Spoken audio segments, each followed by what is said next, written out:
sinakire gukazira aho kangengere nta kibazo why omwana wakaga mubiri gwe why eyo di Mario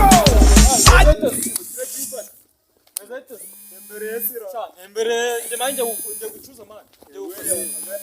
nje warajya man kuduka nyanganya musanze iko shajero vishe moni gucuza kabete hafi mari jo umani gucuza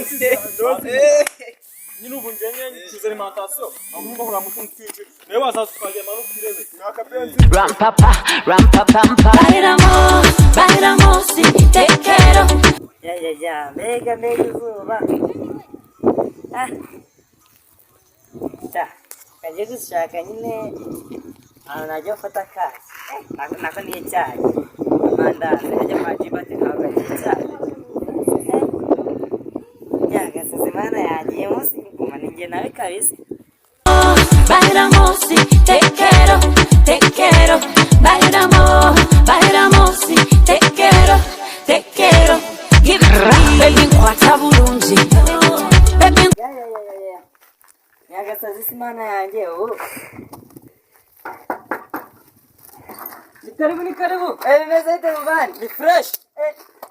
bake ndagasminyi nje bose ufite mikira cyo mwari micayi mbadazira hasi uzi ko wakinze ndi kugira ngo kwa muri cyo ndimba yitabijamo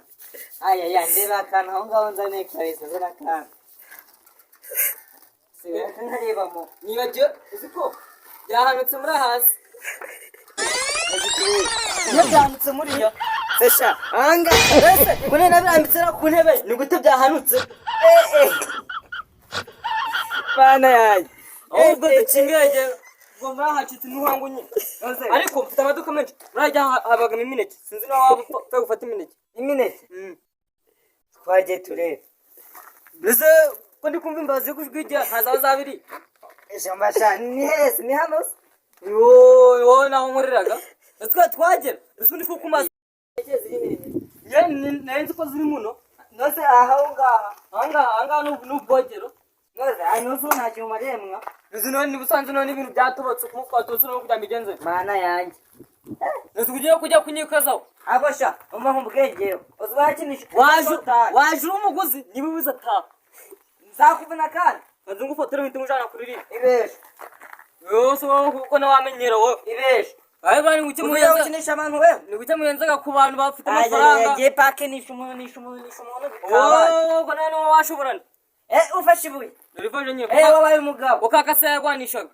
ni kaka wawe nyine nje zo kaka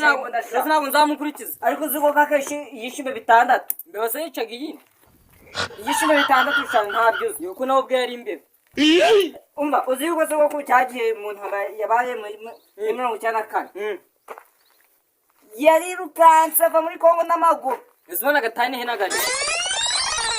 ugiye kukuvuna kabisa ubesha inkoro kugira ngo kwenda kubantu buri gihe cyose